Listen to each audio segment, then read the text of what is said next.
बांग्लादेश एक बार फिर राजनीतिक हिंसा की भयावह आग में झुलस रहा है।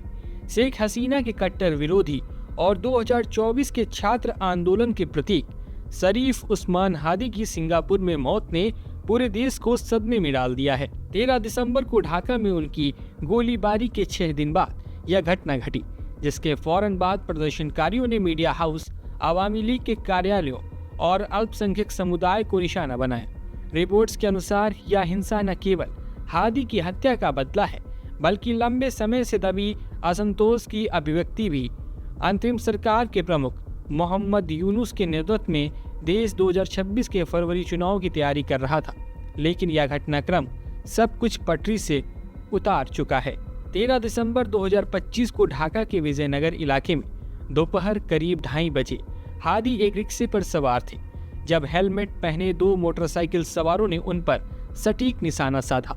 गोली उनके सिर को छूती हुई निकली, जिससे भारी खून बहा। उन्हें तुरंत ढाका मेडिकल कॉलेज अस्पताल ले जाया गया, जहां सर्जरी के बावजूद 2 कार्डियक अरेस्ट हो गए।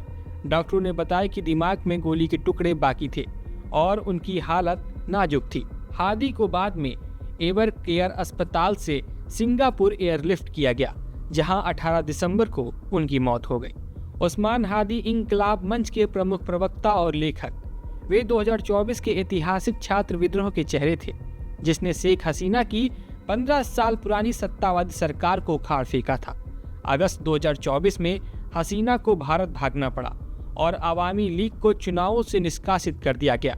उस्मान हादी ढाका 8 से स्वतंत्र उम्मीदवार थे और 12 दिसंबर को चुनाव आयोग द्वारा 12 फरवरी 2026 के चुनाव की घोषणा के ठीक एक दिन पहले हमला हुआ।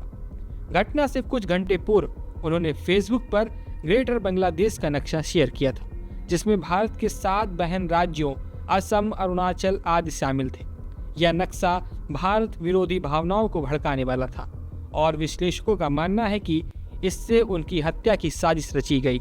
नवंबर 2025 से ही उन्हें 30 विदेशी नंबरों से धमकियां मिल रही थी। पलटन पुलिस स्टेशन के प्रभारी मुस्तफा कमाल खान ने बताया कि अभी तक कोई गिरफ्तारी नहीं हुई है, लेकिन कई टीमें जांच में जुटी हैं। मोहम्मद यूनुस ने तुरंत प्रतिक्रिया दी। चुनावी माहौल में ऐसी हिंसा अस्वीकार्य है। उन्होंने ऑपरेशन डेविल हंट का दूसरा चरण शुरू किया, जिसमें अवैध हथियारों पर नकेल कसी गई। संदिग्ध फैसल करीम मसूद पर 50 लाख टका का इनाम घोषित हुआ। गृह मामलों के सलाहकार लेफ्टिनेंट जनरल रिटायर्ड जहांगीर आलम चौधरी ने सार्वजनिक सुरक्षा बढ़ाने का वादा किया। उस्मान हादी की मौत की खबर फैलते ही 18 दिसंबर की रात से अराजकता फैल गई। ढाका और चटगांव में हजारों प्रदर्शनकारी सड़कों पर उतर आए। उन्होंने प्रमुख मीडिया हाउस, डेली स्टार और प्रथम आलो के कार्यालयों पर हमला किया, तोड़फोड़ की, आग लगाई। करीब 25 पत्रकार 3 घंटे तक धुएं से घिरे फंसे रहे।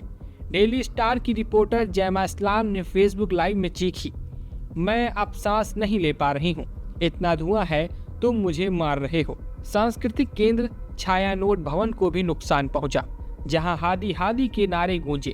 आवामी लीग के कई कार्यालय फूके गए।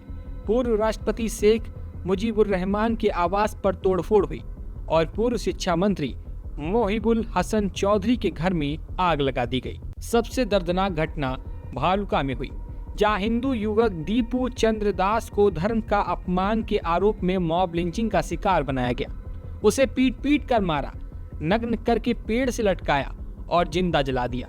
वीडियो में अल्लाहू अकबर के नारे सुनाई दिए। यह 2024 के बाद अल्पसंख्यकों, मुख्यतः हिंदुओं, जो 8% आबादी है, पर 200 से अधिक हमलों की कड़ी जोड़ता है। चटगांव में भारतीय सहायक उच्चायोग पर पथराव हुआ, जो भारत विरोधी भावनाओं का प्रतीक है। ढाका विश्वविद्यालय के पास सैकड़ों छात्र जमा हुए, नारे लगाते हुए। ढाका में हिंसा जारी है।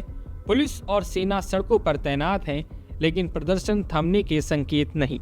हादी का शव सिंगापुर से शाम 6 बजे ढाका पहुंचा और शनिवार को मानिक मिया एवेन्यू में अंतिम संस्कार होगा। प्रथम आलो और डेली स्टार आज बंद हैं, उनकी ऑनलाइन सेवाएं ठप। न्यूज एज के संपादक नूरुल कबीर पर हमला हुआ। चुनाव आयोग ने हादी को युवाओं की आवाज कहा, जबकि स्पोर्ट्स मंत्री आसिफ मोहम्मद सजीब भुइया ने हिंसा को स्वार्थी तत्वों की साजिश बताया। कुछ लोग हादी की शहादत को भड़काकर आंदोलन को गलत दिशा दे रहे हैं। यूनुस ने हाई लेवल बैठक बुलाई, शोक व्यक्त किया। यह राजनीतिक जीवन के लिए बड़ी क्षति है। सरकार उनकी पत्नी बच्चे की जिम्मेदारी लेगी। उन्होंने हत्यारों पर 37 लाख टका का इनाम बढ़ाया और शनिवार को राजकीय शोक घोषित किया।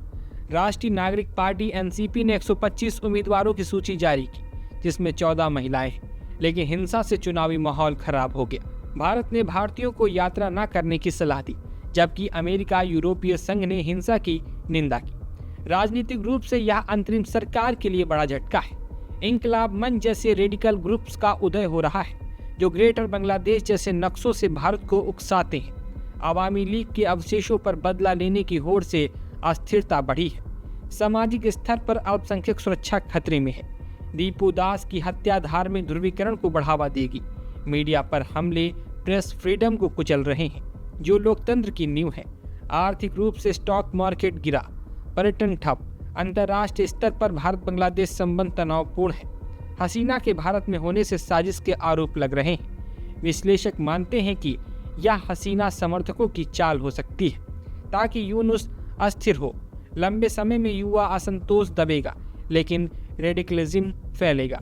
एनसीपी जैसे नए गठबंधन चुनाव जीत सकते हैं, लेकिन हिंसा से टलाव संभव। बांग्लादेश की वर्तमान स्थिति नाजुक है। हिंसा थमेगी तो ही चुनाव संभव।